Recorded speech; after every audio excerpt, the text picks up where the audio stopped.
Willkommen, heute geht es um das Jenseits der alten Ägypter. Der Tod und das Jenseits waren zentrale Themen in der ägyptischen Religion. Das Jenseits war der Ort, an dem die Seelen der Verstorbenen nach dem Tod eintraten, wenn sie ein gerechtes und tugendhaftes Leben geführt hatten.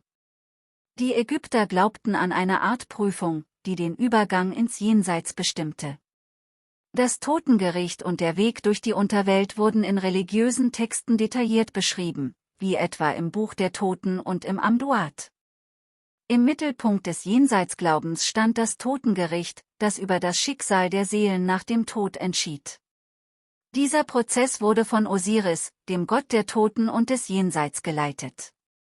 Der Verstorbene musste vor Osiris und einem Tribunal von 42 Richtern erscheinen, um sein Leben zu rechtfertigen. Das Herz des Verstorbenen, das als Sitz der Seele galt, wurde auf eine Waage gelegt und gegen die Feder der Moab gewogen. Wenn das Herz leicht war und keine Sünden belastete, durfte die Seele ins Feld der Rusches, das Paradies der alten Ägypter, eintreten. Dort konnte die Seele für immer in einem idealisierten Abbild des irdischen Lebens leben. War das Herz jedoch schwer, weil es mit Sünden belastet war, wurde die Seele von Amit, einem furchterregenden Wesen, das ein Mischwesen aus Krokodil, Löwe und Nilpferd war, verschlungen. In diesem Fall war die Existenz der Seele vollständig ausgelöscht.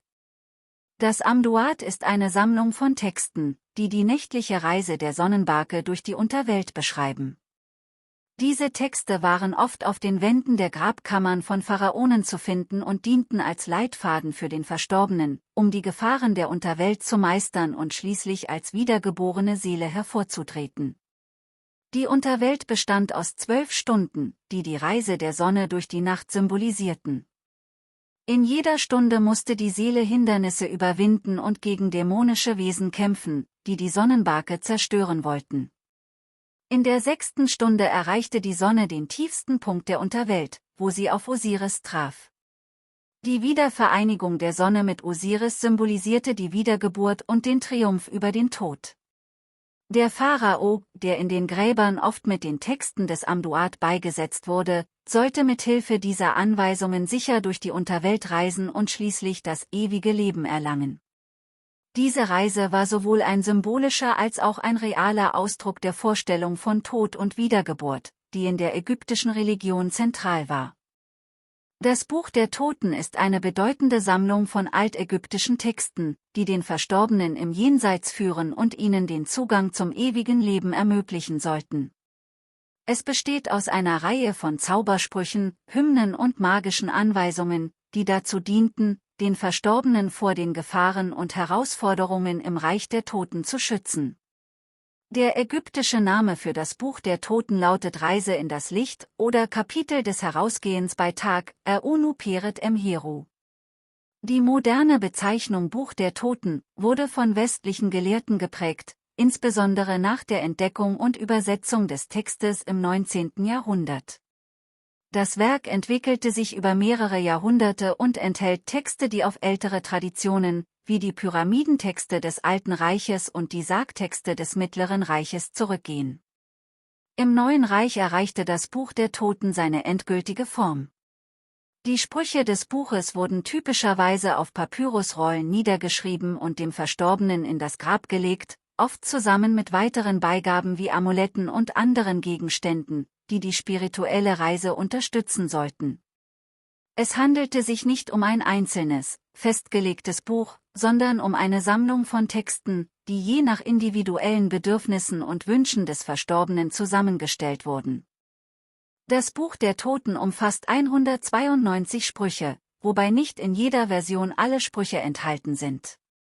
Diese Sprüche decken verschiedene Aspekte der Jenseitsreise ab, angefangen von Schutzformeln gegen böse Geister bis hin zu Anleitungen für die Kommunikation mit den Göttern.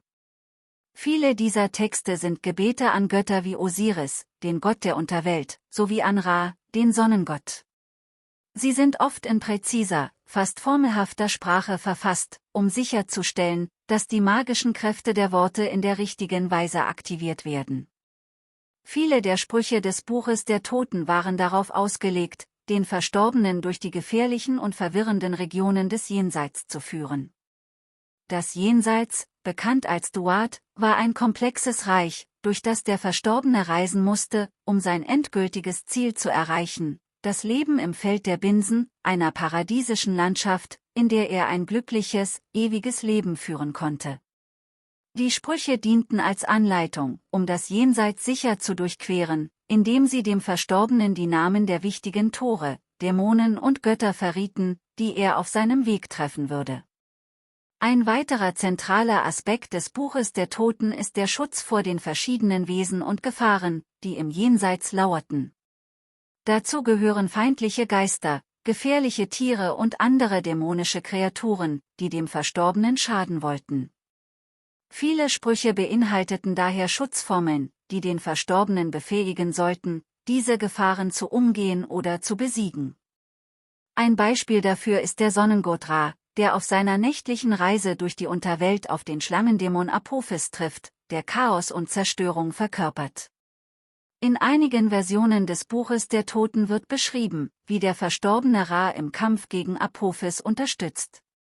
Die Verbindung zur Sonnengottheit Ra ist ebenfalls ein bedeutender Aspekt des Buches der Toten. Die tägliche Reise der Sonne über den Himmel und ihre nächtliche Wanderung durch die Unterwelt spiegelte den Kreislauf von Leben und Tod wider.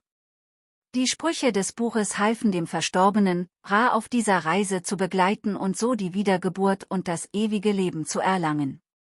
Es wurde angenommen, dass der Verstorbene, wenn er den richtigen Spruch an den richtigen Stellen rezitierte, sich mit der Sonne vereinigen und ihre tägliche Auferstehung teilen würde.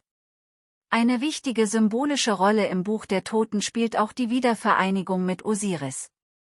Osiris, der Gott des Jenseits und der Wiedergeburt, wurde selbst durch den Tod und die Auferstehung mythologisch dargestellt. Sein eigener Tod und seine Wiederbelebung durch die Göttin Isis galten als Modell für das Schicksal jedes Verstorbenen. Viele Sprüche im Buch der Toten zielen darauf ab, den Verstorbenen in den Zustand des Osiris-En zu überführen, wobei En den Namen des Verstorbenen bezeichnete. Durch diese Identifikation mit Osiris hoffte man, dass der Verstorbene ebenfalls den Tod überwinden und ewiges Leben erlangen könnte. Das Buch der Toten spielte also eine zentrale Rolle im ägyptischen Bestattungsritual und reflektierte die tief verwurzelten religiösen Vorstellungen über Tod, Wiedergeburt und die Aufrechterhaltung der Ma'at im Universum. Die alten Ägypter glaubten fest daran, dass der Tod nicht das Ende, sondern der Übergang zu einem neuen Leben war. Doch dieses neue Leben musste verdient werden, indem man die Gefahren und Prüfungen des Jenseits erfolgreich überstand. Das Buch der Toten war daher ein unerlässlicher Leitfaden, um das ewige Leben zu erlangen und sicherzustellen, dass der Verstorbene die himmlische Belohnung des Lebens nach dem Tod genießen konnte. Adelige und wohlhabende Ägypter ließen sich ihre eigenen Versionen des Buches der Toten anfertigen, die manchmal spezielle Sprüche enthielten, die für ihre eigenen Überzeugungen oder Wünsche von Bedeutung waren. Diese persönlich gestalteten Papyri waren oft reich verziert und enthielten detaillierte Illustrationen, die Szenen aus dem Jenseits und das Totengericht zeigten. Diese Vignetten, wie sie genannt werden, waren visuelle Darstellungen der Sprüche und sollten dem Verstorbenen helfen, sich die wichtigen Schritte und Rituale auf seiner Reise besser vorzustellen. Nicht alle Versionen des Buches der Toten waren jedoch reich verziert. Ärmeren Ägyptern, die sich die aufwendigen Papyrusrollen nicht leisten konnten, standen einfachere Formen zur Verfügung, wie zum Beispiel Amulette oder kleine Stelen, auf denen die wichtigsten Sprüche eingraviert waren. Diese Schutzgegenstände enthielten oft die zentralen Texte des Buches, die den Verstorbenen im Jenseits halfen, die entscheidenden Prüfungen zu bestehen. Das war unser Ausflug in das Jenseits der alten Ägypter. Falls euch das Video gefallen hat, vergesst nicht einen Daumen nach oben zu geben und meinen Kanal zu abonnieren, um keine weiteren faszinierenden Einblicke in die Welt der alten Zivilisationen zu verpassen. Vielen Dank fürs Zuschauen und bis zum nächsten Mal.